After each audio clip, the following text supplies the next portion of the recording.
welcome everyone. I am Rachel Jackson and I am a member here at PCC.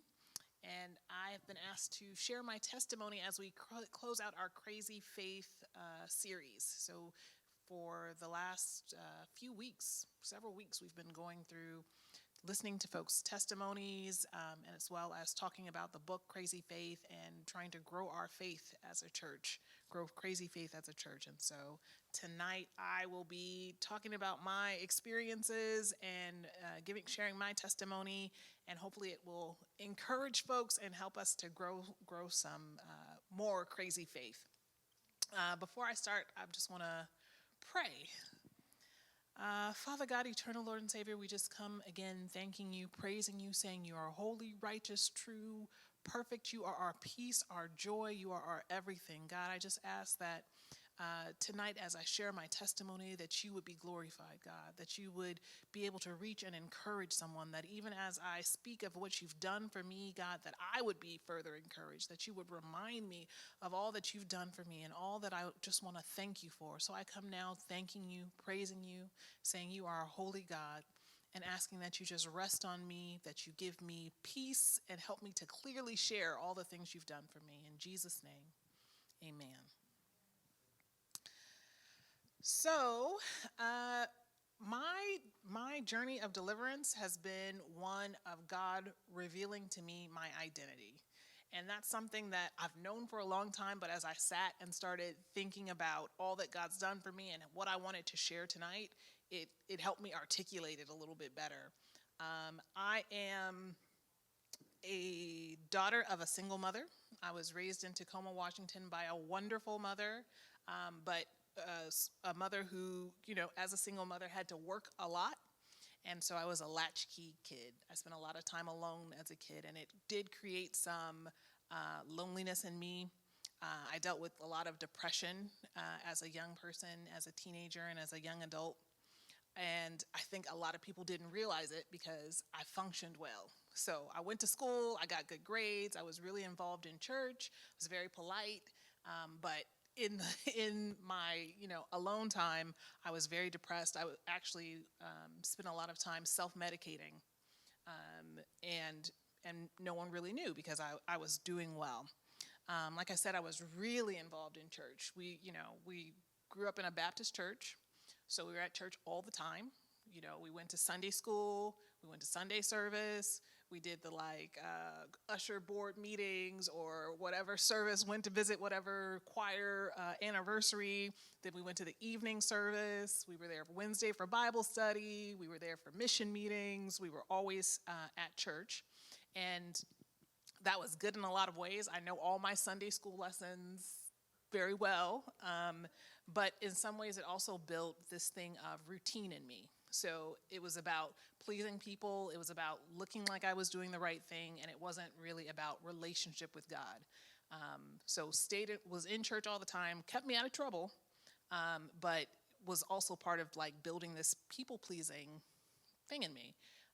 And we went to a pretty large church for most of my young life. And at 16, we actually shifted to a smaller church called True Harvest in Tacoma, Washington, a really small church. So we were still really involved, but it was very hard to hide. It's hard to hide in a small church.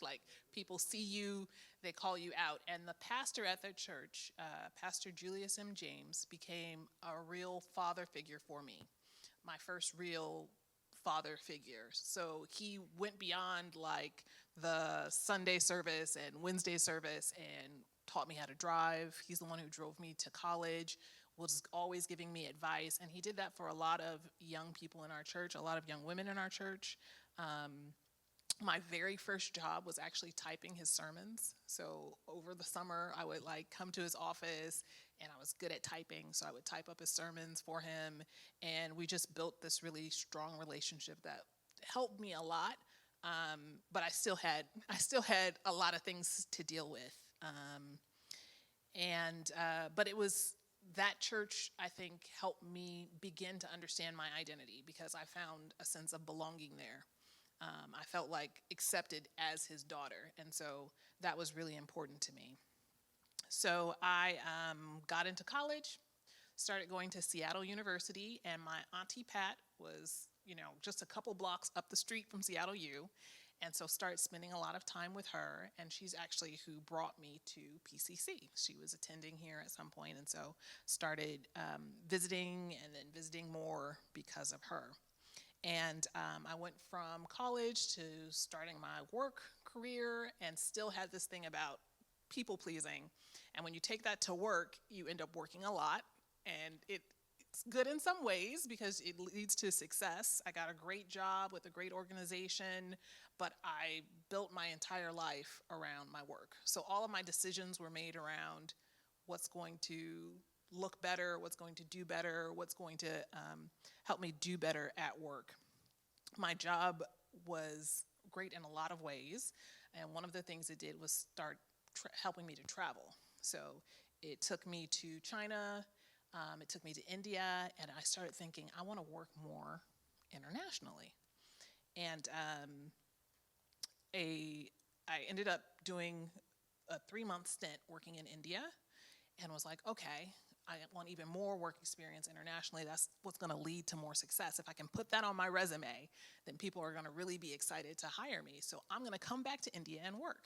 And India is a really difficult country to be in. Health-wise, it's difficult. There's lots of smog, so your breathing gets messed up.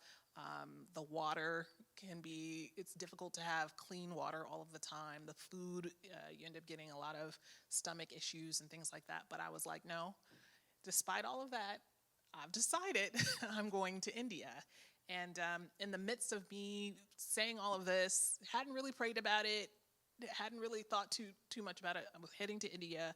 I started getting I got a work opportunity to go do a small trip, a short trip in Africa, and do some training there. And I went on this trip just so sure that I was headed to India, and spoke to the chief of staff at the organization, and he had worked everywhere. He had worked absolutely every continent. So I said, do you have any advice for me? Because I'm really interested in working internationally. And he said, you want to work internationally? I'll hire you. And he did. He offered me a job. So I came home and was like, okay, maybe I won't go to India. Maybe I'll go to Botswana, which is a country in southern Africa that I ended up spending 10 years of my life living in. And I have some pictures to show. So we'll have a picture of the map of Botswana that you can put up for me.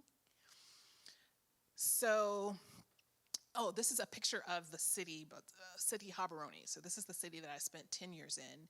And I like this picture because I think how we've been taught to see Africa, the pictures that we've seen growing up of Africa don't really represent what Africa is like. So Botswana is a very well-developed country.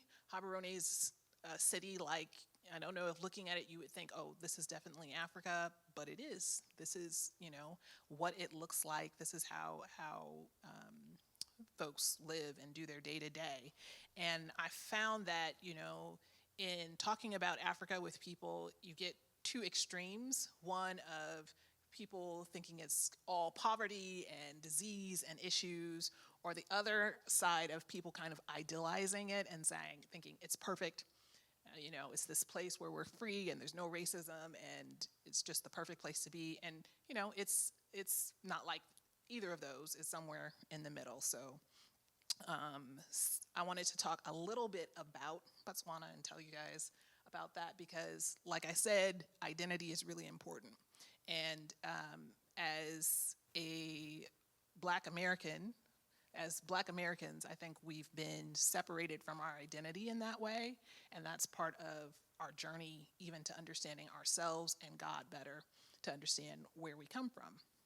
So, as I said, Botswana is actually a pretty wealthy country. It's got diamonds, and it's one of the only countries that actually was able to keep ownership of their diamonds. They found their diamonds after the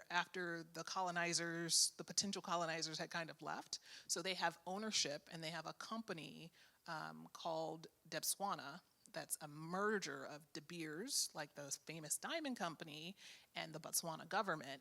And so all of the money that is coming from that diamond wealth is being split between De Beers and the government of Botswana, and has gone to build up infrastructure, schools, health, etc. So they've done really well around keeping their wealth. And it's a middle income country, really great education system. So if you are a citizen of Botswana, your university fees are paid. It used to be that they would pay for your university fees wherever you got into. So there's a lot of people from Botswana who've come to schools in the US and Canada and the UK, and gotten great education, even from like Ivy League schools, completely paid for by the government. They had to kind of bring that down, and so they had to, control that a little bit. So it's more controlled, and so that it's focused on areas where there aren't as many people educated in that area now, but still there's quite a lot of support for education. One of the things that struck me when I first got to Botswana is there is no homelessness. So coming from Seattle, where we have a lot of homelessness, and I've even traveled with people from Botswana to the US, and they see homeless people and they're trying to, make it all make sense. Botswana, homelessness does not exist. And when I would talk to my colleagues about that, they would say, oh, well, there were like 2 or 3 street kids in the 90s. Their names were like, this is the level that homelessness does not exist at. And that's because you, as a citizen of Botswana, you're also kind of entitled to land. So you have something called a home village where either you were born or your family was born, and the chief of that village will give you land, will allocate you land. So you can always go home. There's that saying, you can't go home again. In Botswana, you can. You can go home again, and they encourage you to go home. If you have problems, come back. We're still here. We're waiting for you. And people keep that tie with their home village, even if they're working in the city for generations. So that's pretty big. Another big thing in Botswana, healthcare, free. Completely free. Any citizen, completely free. If you're not a citizen, you pay a small amount. But free healthcare, birth to grave. So, you might have lines, you might have to wait for your healthcare, but your drugs, your medical care, completely free. And actually even if you're doing the private system instead of the government system, it's a lot less expensive than here. So my mother did end up coming and staying with me in Botswana. She's diabetic, and the cost of her medicine for insulin, metformin, all of the different medicines she'd have to take would be around $20 a month. We came back here and it's like $600, $700 a month for one prescription. Same medicine. So there's that. And then, when Brother Felix was up talking, he was talking a lot about Ghana and Christianity in Ghana, how strong it is. Botswana, Christianity is also very strong, and there's not I think in Ghana there's a large Muslim population as well. Botswana, there's not really a large other religious population. So it's kind of, Christianity is the norm. So that means you go into a work environment, you're about to start a meeting, you start off with a prayer. Even government, you're going to start off with a prayer. They're going to honor God in everything you do. And so that was really a big shift for me. I was like, wow, we're praying, and we can feel free to talk about God, and nobody's feathers get ruffled because it's kind of the expectation. So those are that's a long list of really great things about Botswana. And it's similar, I think, in a lot of Southern Africa. Botswana, again, has some extra benefits because it has that diamond wealth and was able to contain that money for their economy. So like I said, you could idealize it, but part of the reason I was there was to work on HIV projects. So one of the strong negatives of Botswana is it has a real issue with HIV. The HIV epidemic is across Africa, but in Southern Africa, it's worse. And Botswana is the second highest HIV prevalence in the world. So when I got there in 2010, 25% of people between the ages of 14 and 49 had HIV. Now it's down to about 20%. But if you look at women who are 35 and over, it's like at 30%. So when I first got there, sometimes I'd be like in the grocery line counting. You know how you count the people in front of you in the grocery line, like how long is this going to take? So I'd be like 1, 2, 3, 4. 1, 2, 3, 4. And it would hit me in this line of 9, 10 people, there's 2 or 3 people who are HIV positive. Like if you think about it in that way, it's a big issue. So it was in some ways a privilege to be there working on the HIV epidemic, but it's hard work because it's an epidemic. It's a long-standing epidemic. It's an issue that's been there for a long time, and even the things that people know to do to prevent HIV, they're tired of talking about and tired of doing. And so that was an issue. While I was there, I came to work for an organization that was about to have a big transition. And so that was one of my first real experiences in Botswana with God. Because I joined this organization and I thought, okay, I'll be here a year or 2, so it doesn't really matter what happens to the organization, personally. I hope the organization does well. I'm going to do my best, but strategy-wise, I wasn't too concerned. And as I was there, they started losing. They only had 2 funders, 2 really large funders, but they started losing funding. And I was like, okay, God, sounds like time for me to pack up and move on with my life. And God was like, no, stay.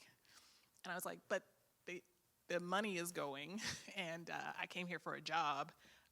This does not seem, sometimes I try to explain to God why his ideas are not good ideas. That's going to be a recurring theme in my testimony. But God was really clear. He was like, stay. So I was like, okay, all right, I'm staying. And God brought in a leader to the organization who he gave great strategies and helped turn the organization around. And I got to be a big part of that process of moving this organization from having 2 funders that were leaving to creating a sustainable organization. And we went down from, when I started, we had like 300 employees. We went down to 35 employees. And then we slowly built it up. When I left, we were at 250 employees again. So we went from budgets of 3 million down to budgets of like $1 million a year. And when I left, we were at $9 million a year. So it was amazing to see what God can do. And that was my time of learning God is the source. So he brings resources, he brings jobs, he brings people. These are resources, but God is the source. And so you just need to stay tied to the source for everything. So that's a little bit about kind of Botswana in general, but now let's talk about me in Botswana and my experience. I have a picture of my good friends, some of my good friends. We called it the Security Council. I told you I grew up kind of feeling like I didn't belong, feeling a little bit lonely. And when it was time to move to Botswana, I was like, this is going to be really hard. It's going to be hard. I'm moving to a place I don't know anybody. I'm going to be alone a lot. It's going to be difficult. And God said, no, it's not so. He put me in with a group of friends. This is only some of them. A group of friends that were really strong in their faith, that were great friends, that taught me so much about myself, about friendship, about life, and we had a lot of fun, and good, clean fun, and it was really about, again, learning identity and learning belonging for me. So you can take the picture down. One of the things that we talked about a little bit in some of the other readings and in the testimony is the crowd and how the crowd can discourage you. In Botswana, I found a crowd that encouraged me and that I was able to encourage and that I was able to grow faith with. And it was the first time that I actually had a group of strong Christian friends. These are people who were leaders, young people. So I was 28 when I went. Most of them were 2, 3 years younger than me, so 25 years old, but leaders in their church, leaders in their work, really doing great things. I remember having a dinner party, and I was having a bad day. I was having a really bad day at work, and I called a bunch of my girlfriends over, and I was like, we're going to have a pity party. We're going to complain. This is going to be the purpose of our coming together. We're just going to sit around and complain. And, we did that for a few minutes. And then we started talking about what we really wanted to do. And one friend was like, I really want to do a mission trip. There's this mission trip that I want to do. It goes across, it goes into the Middle East and into these Muslim countries. And it's about sharing your faith with God. But it costs $20,000 to go. And I can't go. And we were like, the rest of us were like, but you can go. If God said you should do that, then God's going to provide for that, and you should go. And she was like, yeah, you're right. And she went. She went on the mission trip, and then she did another mission trip after that. And then from there, she went to helping orphans in multiple countries. Then she went to training people to go on mission trips. And it all started with sitting around at my pity party turned encouragement party. At that same pity party, I was like, I really want to get an MBA. I want to get my master's degree. But MBAs are really expensive, and I don't know if I really want to go back into debt, get more school debt, and da-da-da-da-da. And they were like, well, if you really want to do it, pray about it and do it. Like, go for it. And I ended up finding a MBA program in Africa, in South Africa, that did like a modular MBA. So I would go for a couple weeks at a time to Cape Town and study and come back.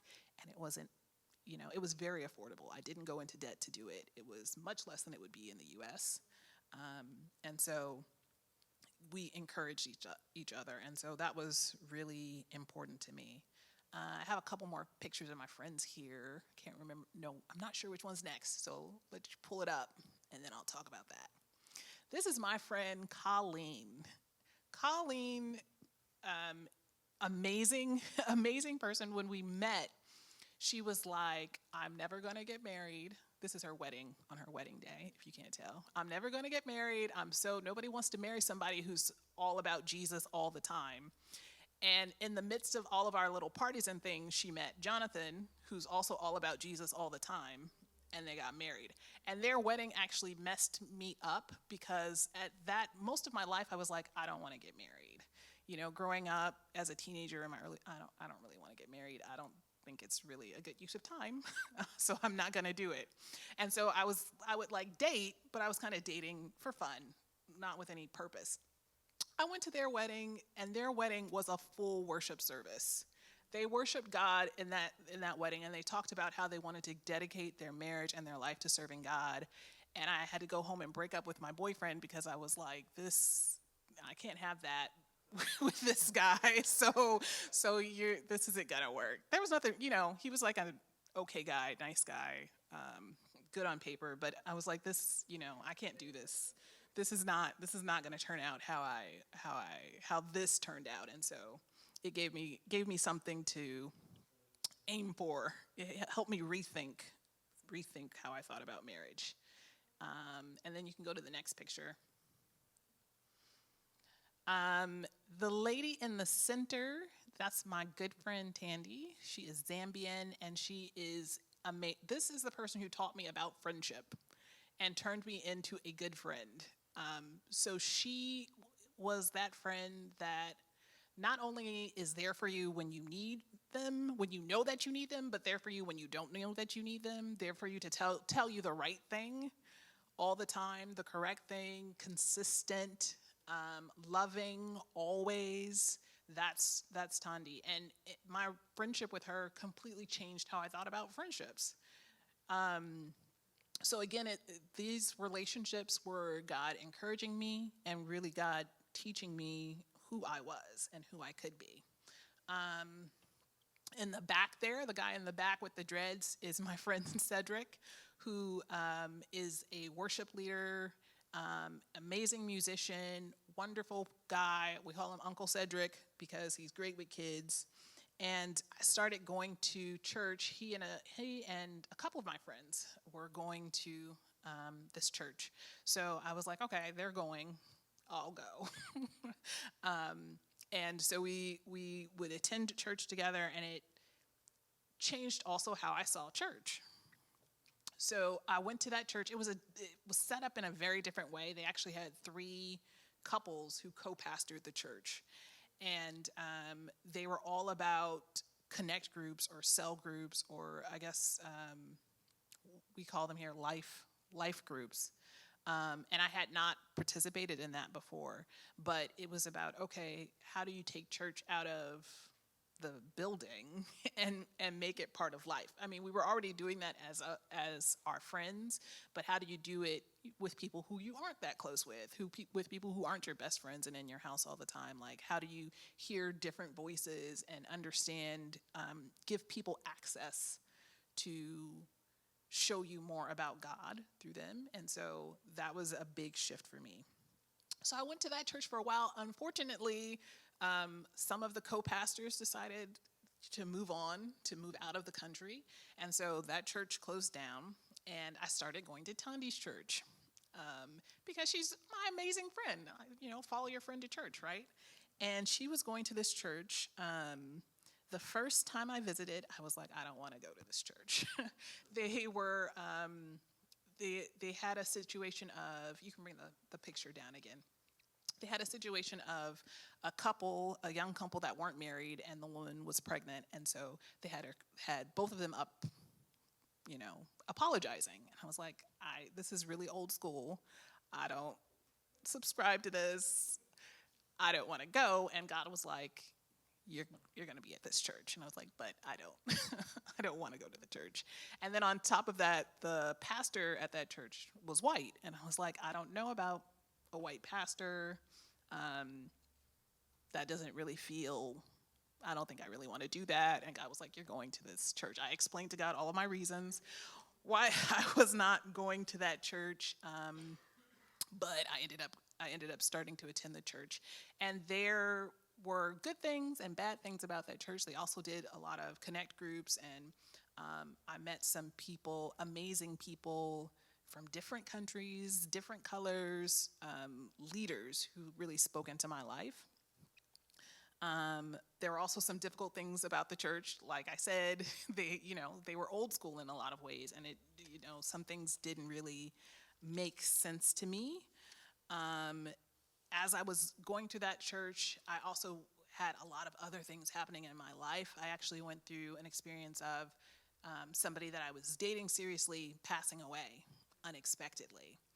And I was going back and forth. I was in the midst of doing my MBA, going back and forth to South Africa and Cape Town, and I ended up being assaulted in Cape Town. And so I started having like a breakdown. I had already been dealing with depression and all of these issues, but I was like, I started really not doing well. And I don't know why I didn't think to just come home, or it was sometimes when you're in the middle of trauma, you just keep moving. Like, there's something about it that makes you just keep moving. So I just kept moving. And I did go to the church and, try to get counseling and support. That didn't really get me what I needed. But in the midst of it, God was still there. So what I found was, I kept trying to get support from people, but I needed to go directly to God at that time. And at some point, God did lead me to people to help me. But unfortunately, it wasn't the people at the church. They just weren't really equipped for it. But I soldiered on. I kept working, and God just continued to bless me in my work, in my finances. I was able to complete my MBA. I was able to see great growth in the organization that I was working in, and to actually grow within the organization, to see myself being promoted and doing great things, and like walking in and being like one of the bosses. I was like, okay, I'm one of the bosses now. This is great. So kind of continued like that for a while. And eventually, in 2017, I get a call from my sister Sarah, and she's like, I want to come live with you. I want to come live with you in Africa. I don't like it here. I don't like it here in the US. I don't like it here in Tacoma. And I'm not doing well. And can I come live with you? And so Sarah, I said yes. And Sarah came and lived with me in Botswana. What Sarah didn't know, I think I told her right before she came, I had ended a relationship, but I was expecting a baby, the soon-to-be baby Joy. And so I was kind of like unsure of what I was doing. I wasn't sure if I was going to stay in Botswana. I was actually in the middle of renegotiating in most of Africa, your contracts are a limited term. So I was expecting, and I was about to end a contract, in the middle of being expecting, and I went and told my church leaders, the same church leaders that were kind of old school. So that didn't really go over very well. They weren't very happy about that. And for me, I was like, I had gotten to a point. I had ended the relationship, and I had gotten to a point of feeling completely connected with God and forgiven by God. And they weren't with me. They were like, well, we haven't forgiven you. And I was like, but God's forgiven me. So I was having some issues there. But Sarah moves to Botswana, and I'm still kind of trying to figure out what I'm doing with the church, and I'm trying to figure out what I'm doing with work because my contract's about up, and I'm trying to figure out, okay, what does it mean to be expecting? Being pregnant's not the most wonderful thing. I have a picture of Sarah and I kind of living our best life in Botswana. Sarah was there. She was like, she came initially with the thought of trying to do some university studies in South Africa. So that was the plan. And she got there and we were like, this is harder to get into South African schools than we thought. They have, again, they're kind of old school. So they have a whole system, and it's like, you have to have all of these specific tests that you've done over a number of years that she had not done because she's not in South Africa. And so it was really difficult. But we were kind of there figuring it out and excited. We were both excited about the baby coming. And I was one of those expecting people who had a lot of morning sickness and so didn't gain any weight. So that picture of me there, I was weighing a lot less than I weigh now. And I was about 6 months pregnant, but no one could tell. No one could tell because I lost about 30 pounds in the midst of my pregnancy. So I got to the point where I was like, okay, I'm going to have to buy maternity clothes at some point. I still haven't told my work. I'm 6 months pregnant, but nobody at work knows. My family knows, and my close friend know, and my church knows, and they're not very happy. And I'm like, okay, I'm going to go ahead and start living this pregnant life, and I'm going to go to South Africa and buy some maternity clothes. And so I plan a weekend trip with Sarah. We get in the car, and out of the blue, middle of day on a Saturday, sunny day, no reason to think anything will happen, we get in a horrible car accident. And I have a picture of the car after the accident. I think it kind of highlights how bad. It's hard to explain how bad an accident is, but I think the picture kind of shows it. So this is the car. And again, not my fault. The accident was not my fault. But and we never found out what was going on with the other car, but there were 4 cars in the accident.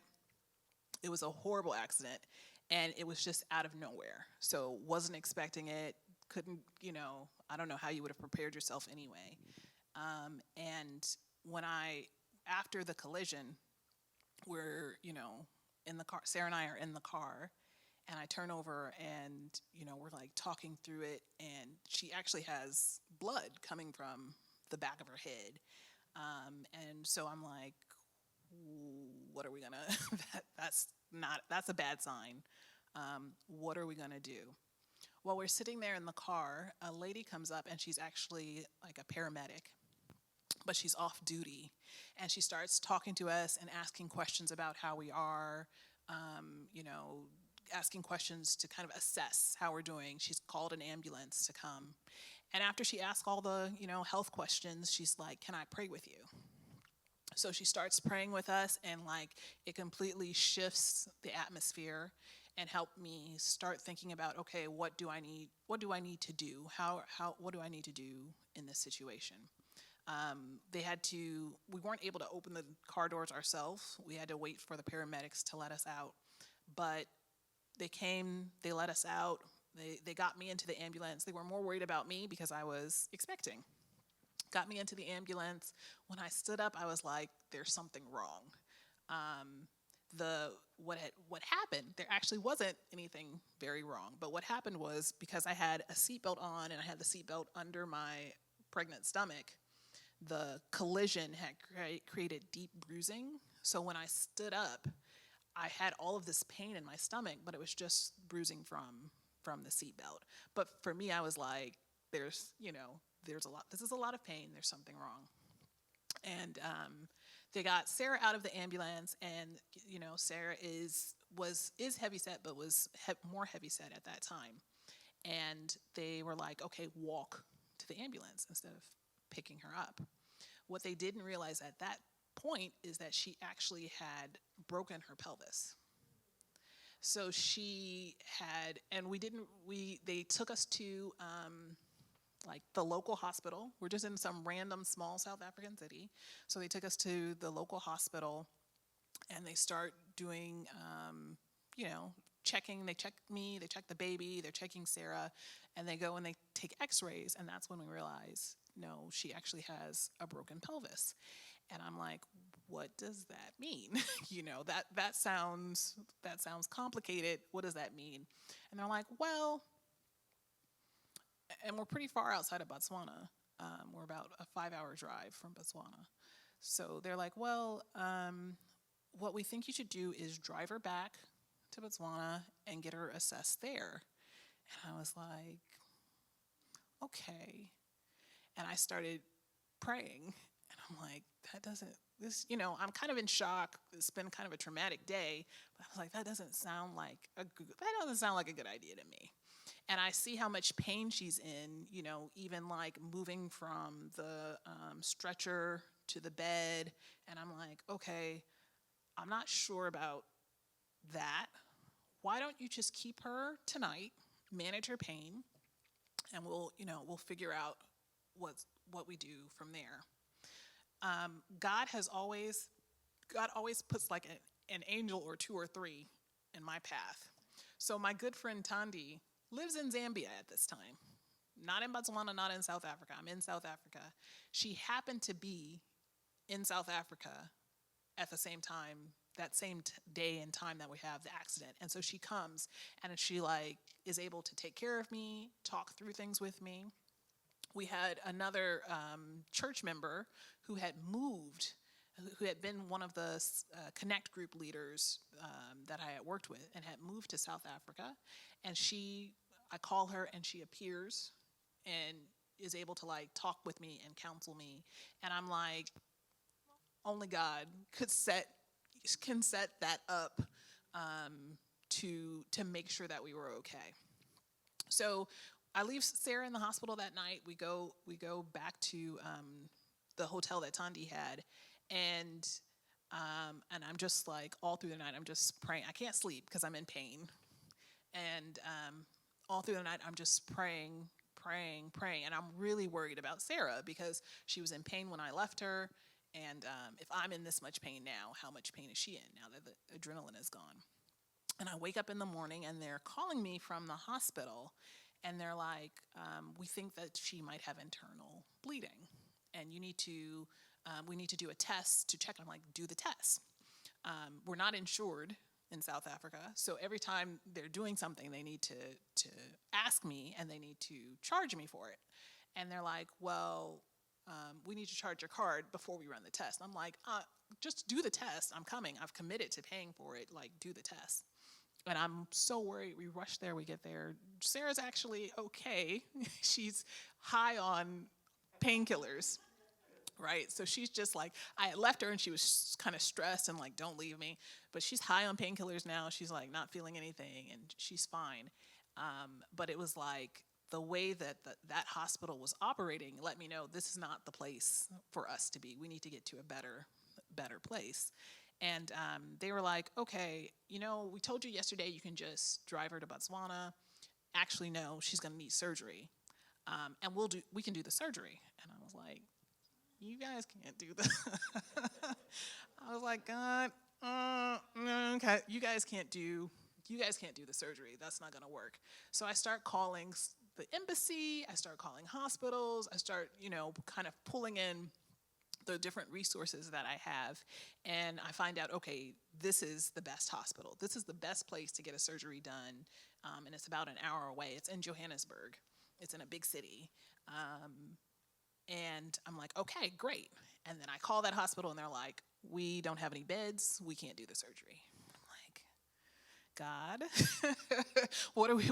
They're telling me this is the place to go. Where else what do I do? And I get referred to a different hospital. So I call that hospital. We send the x-rays that they've taken. And the doctor at that hospital gets Sarah placed in the first hospital. And I was like, but God, like doctors don't do that. The reason that the hospital, that at first was trying to send us home was like, we can do the surgery is because they wanted the money from doing the surgery. And so it's not common for doctors, not every doctor will say, no, I'm not the one to do this. You need a better doctor and help you get into a place that's told you they're full and they don't have beds. But God did that for me. God did that for us. So we get her to the good hospital, and it's a great hospital, but the nurses are horrible. The nurses are really, really mean. Sarah is in a lot of pain. She's scared. Sarah's always been scared of needles. She wasn't really excited about the idea of having surgery. And so it was really a struggle, like mentally and spiritually, it was a struggle. We get her ready for surgery, and she's in a lot of pain. We get her ready for the surgery, and we have expectations about how they'll manage the pain. She goes in and she comes out like, this is unbearable pain. This is completely unbearable pain. She literally said to me, I wish I had died on the table, because I can't deal with pain like this. And it was, but God. We prayed through it.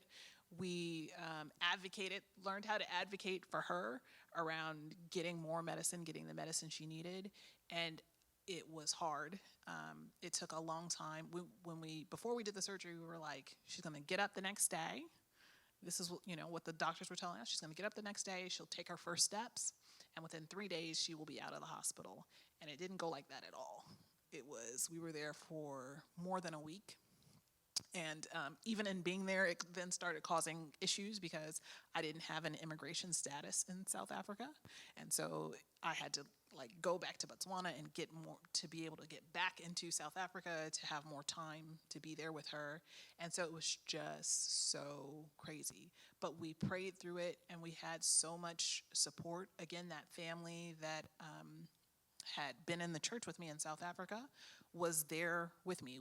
I was staying with them. They were bringing me back and forth to the hospital every day, and praying for me and praying with me and praying for me and praying with me, and took off time from work and just took care of us.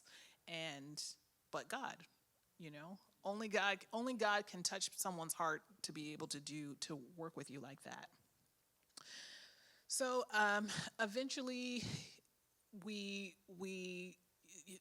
the biggest thing I think became like a mental and spiritual struggle again in the hospital. Hospitals are not a nice place to be, and so it starts working on you, and then it has physical repercussions.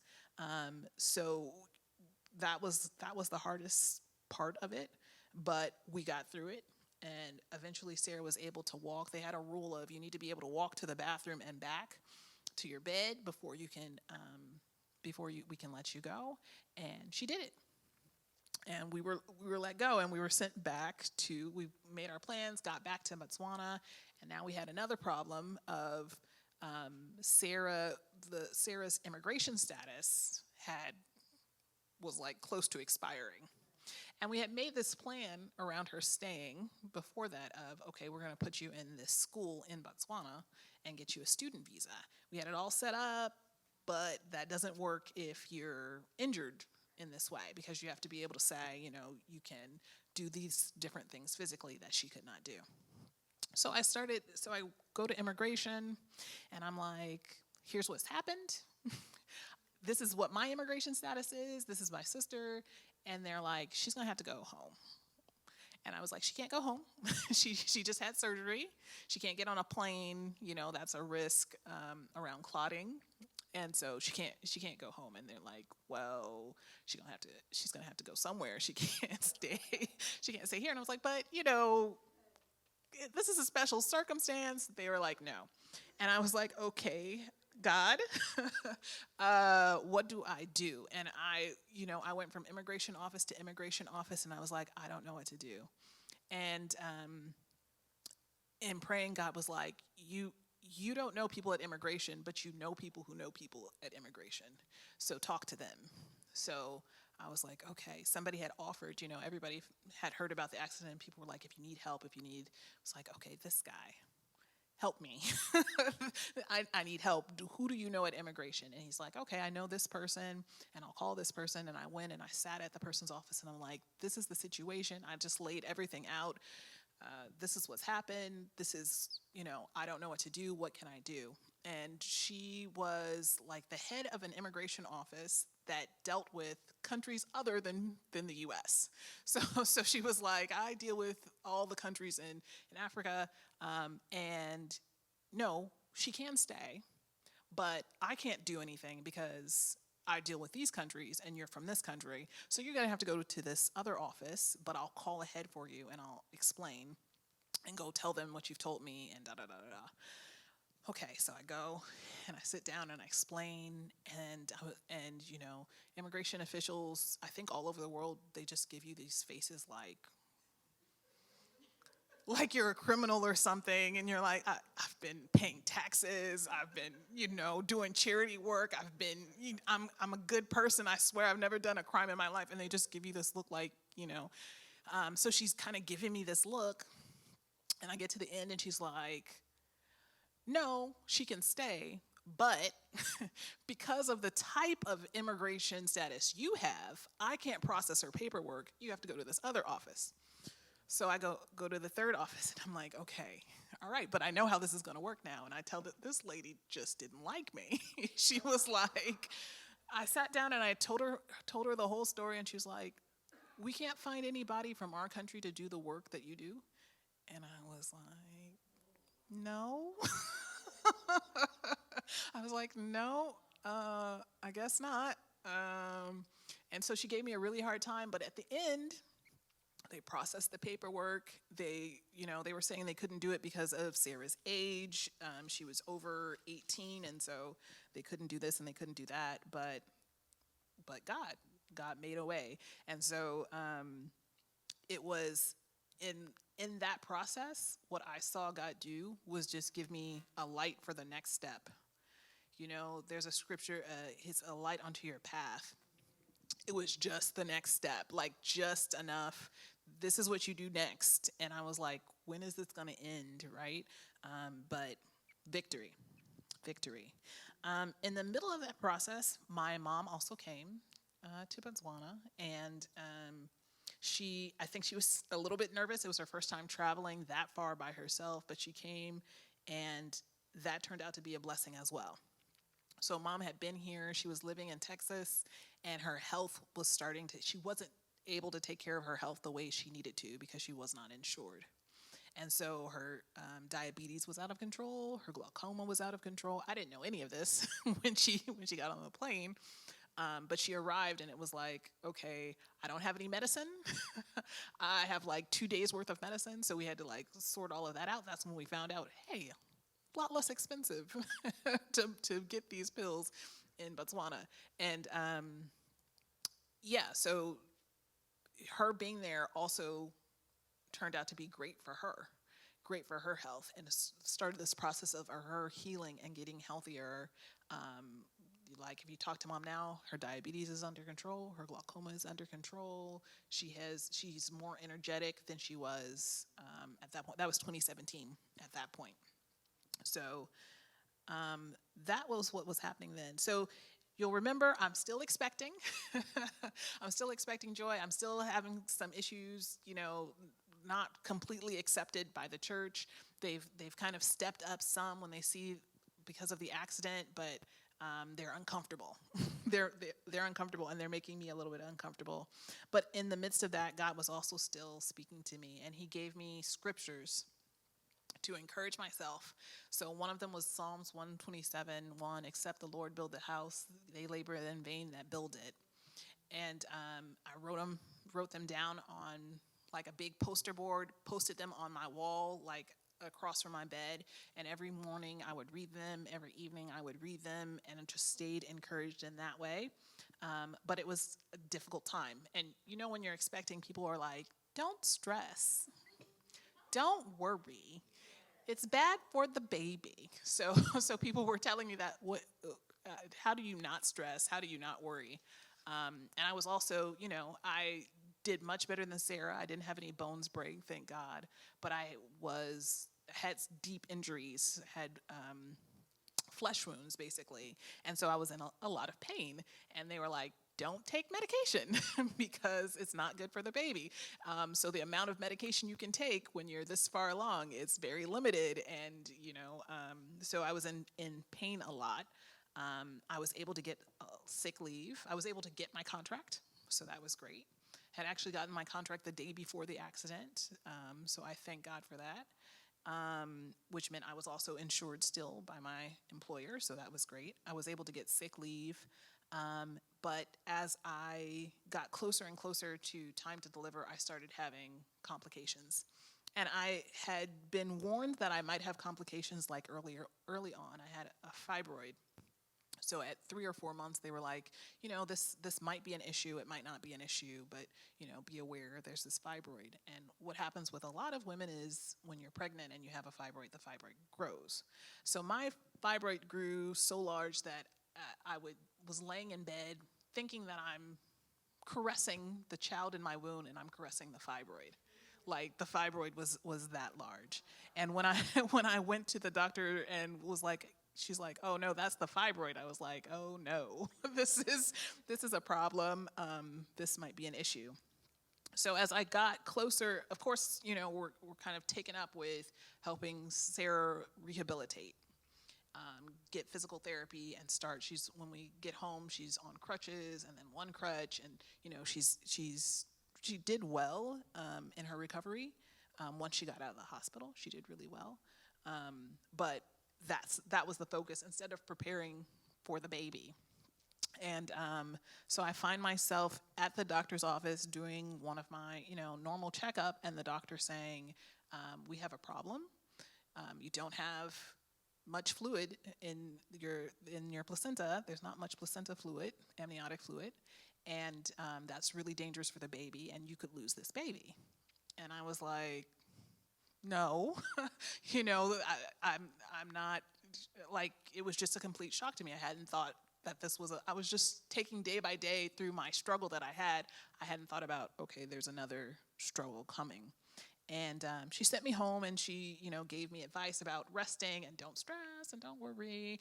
And we all know how possible that is. And she was like, come back. I think she sent me home over the weekend and said, come back on Monday. And I come back on Monday, and she's like, yeah, this is still a problem. You're going to have to deliver. And your child is large enough that it shouldn't be a problem. She's developed enough that it shouldn't be a problem, but you're going to have to deliver immediately. I was still working. I wasn't ready. This is about a month earlier than I was planning on delivering, and was not prepared. So I was like, okay. I called work and I was like, I'm starting maternity leave. And they were like, no, don't. Because people-pleasing Rachel had been doing the work of many people. And so they were like, no, you can't. You can't go on maternity leave. Oh, but I can, and I will. So came back to the hospital and I was like, I really don't want to do a C-section. I had in my mind that if I did a C-section, that we wouldn't bond. There wouldn't be an attachment the way that I wanted to. And so I was like, induce me. I'm going to deliver. And went through 12 hours of labor, and they're like, this is not working. I don't know why we didn't figure that out hour 3 or 4, but 12 hours later, they're like, this isn't working. And so they're like, we're going to have to do a C-section, and then now it's an emergency C-section, so we're going to put you completely out. And I was like, I'm going to die. This is it. I'm going to die. And the doctor made it worse because she came in, I've been working with this doctor forever. She knows I have a fibroid. She came in and she said, we might have to do a hysterectomy if there's bleeding. There's a risk of bleeding, and it's high, so I need you to sign this that I can do a hysterectomy if there's bleeding. And I was like, excuse me, no, we didn't talk about, what do you mean that this was always, so I got very upset, and I was like, it's all gonna be over. But called mom in, mom sat and prayed with me, and was like, it's gonna be what it's gonna be, and had a beautiful, healthy baby Joy. I've got a picture of baby Joy there. You guys know her. There she is. That's baby Joy. She's so tall and like big now. She's 95th percentile, but when she was born, she was actually under 2.5 kgs. She was itty bitty. So even newborn clothes looked just huge on her. And you could probably even see there, we didn't have an attachment issue. She's like a mama's girl. She's right up under me. So had my nice healthy baby girl, Joy Amana Jackson, and it was just, it felt like a moment of victory for our entire family. Sarah, mom, me, all of us. I've brought Joy into the world. So doing pretty well. Go back. Mom has to return to the U.S., but with plans of coming back, and we're doing pretty well, kind of living our life and figuring out this mom thing, what being a mom of a newborn is like, and working, going back to work, and all of that, and finally realized not going to work out with this church. God, can I please, please leave? And, got permission from God and, talked to the pastor even as I left to say, I think it's time for me to move on because it's actually negatively affecting my relationship with God.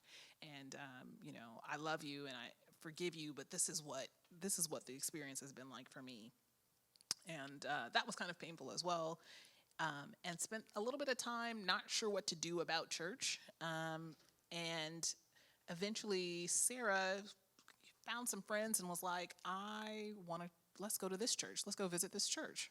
It's called Kingdom City. And I was like, I don't know. I saw their stuff on Facebook, or it was like lots of social media stuff. I don't know.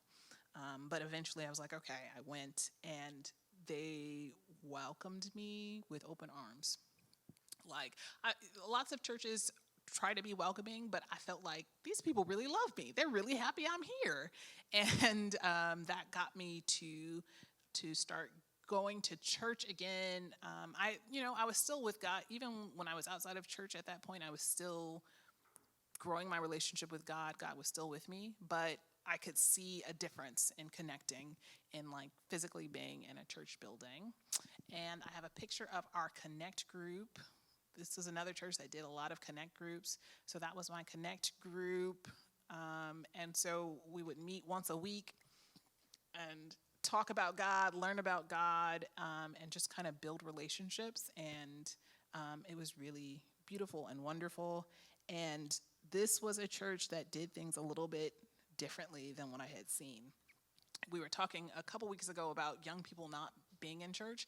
This church had so many young people. It was like 80%. You actually couldn't find older people. I was considered like an old person in the church. And so as they grew, they like also wanted me to do more service and leadership stuff because they're like, the older people don't feel comfortable with all these kids. They don't want the kids praying for them and things. But Yeah, a very young church, a very active church. And what I saw there was, one, they were really welcoming. Like like I said, they were really happy to see me. They were really like just overjoyed that I was there and trying to be part of the church. The other thing was they pushed me into service. Like they gave me a little bit of a break because of joy, but they were like, service is important. Everyone needs to be part of serving, and everybody needs to be part of leading. And if you don't know how to serve, we'll teach you how to serve. If you don't know how to lead, we'll teach you how to lead. If you don't feel like you're ready to lead, lead anyway. Do you know one Bible verse? You can teach people that Bible verse. So they were a little bit extreme, extreme with it, I thought, but it got me involved, and they also had a very big prayer ministry, and so that it shifted my prayer life. They were like, okay, the easiest ministry for you to join as a mom of a young child is prayer. Prayer's easy. Come in, you pray, you go. That wasn't true. Prayer wasn't really that easy because you pray at odd hours sometimes. Sometimes they'd ask for midnight prayers, and sometimes they'd want you to come at 7 a.m. to pray. And so it wasn't really so easy, but it was important. And I saw the importance of it, and I saw how prayer could shift the atmosphere, how they used prayer to shift the atmosphere in the building during service, how prayer could shift the atmosphere and get people to connect with God and come up and dedicate their lives to God. And so that was a big shift for me. And the other thing is they were really like goal focused. So the first Easter I was there, they were like, we want to baptize 100 people. I was like, that's a lot of people to baptize. You really gonna? They did it. They pushed to do it, but they did it. And some of those people stayed long term and really developed their relationship. Some of them moved on, but that goal, I think, pushed a lot. So that was kind of a shift. Those were the shifts that happened for me in 2018. And then in 2019, I came back for a work trip, came back to the U.S. for a work trip, and I heard God saying, it's time to come back. You need to prepare yourself to come back. And I was like, I want to buy a house. I was like, God, I want to buy a house, and I can't buy a house in Seattle. So maybe I should come back to the U.S., but maybe I could be in D.C. or Atlanta, someplace more affordable, because, God, I don't think you know about housing costs. I don't think you know about housing costs. And so I went back, and I also felt really connected to the church and was like, I'm not really sure I'm ready to go. But God then took me through a period of fasting and prayer. And I've always been the person who, when you call a corporate fast, I'm like, okay, I'll fast, right? I'm just not really excited about fasting. But I hit this point in 2019 where God was like, you need to fast. And I was like, okay. And with the help of the Connect group, or doing it in collaboration with the Connect group, it was like, okay, you're going to do a 40-day fast. And I was like, that's so long. Can we how about 7? How about 7 days, 10 days? It's like, no, 40 days. And we did, and it was so easy, actually. Because God was, like I said, I've always done corporate fasts when requested to, but most of the time it felt really, really difficult. Like, can I eat now? I'm kind of hungry. Can I eat now?